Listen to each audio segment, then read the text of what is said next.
இப்போ நம்ம பார்க்க போகிறது சம் நம்பர் 24. இதில் வந்து நம்ம கண்டுபிடிக்க வேண்டியது இன்ட்ரெஸ்ட் ஆன் டிராயிங்ஸ். இப்போ கொஸ்டின் படிக்கிறோம் பாருங்க.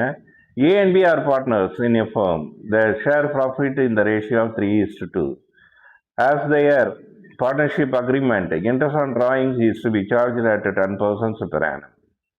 Their drawings during the year, அதாவது 2019, were rupees 24,000 and rupees 16,000. அப்போ ஏ வந்து எவ்வளோ எடுத்துக்கிறாரு? 24,000 எடுத்துக்கிருக்காரு. அதே மாதிரி வந்து பி எவ்வளோ எடுத்திருக்காங்கன்னா 16,000 த்ரூ தி இயர் ஃபுல்லாகவே எடுத்திருக்காங்க. மாதம் மாதம்லாம் எடுக்கலை.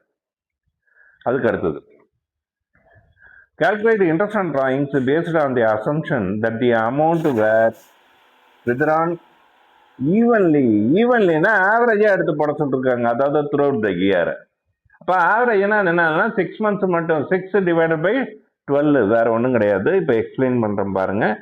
ஏனுடைய interest on drawings 24,000 into 10/100 into 6 divided by 12 எவ்வளோ அமௌண்ட்டு? 1,200. அதே மாதிரி பிக்கு பொறுத்த வரைக்கும் பார்க்கும்போது 1,600, அதாவது 16,000 இன்ட்டு 10/100 இன்ட்டு 6 டிவைடட் பை 12 எவ்வளோ அமௌண்ட்னா 800.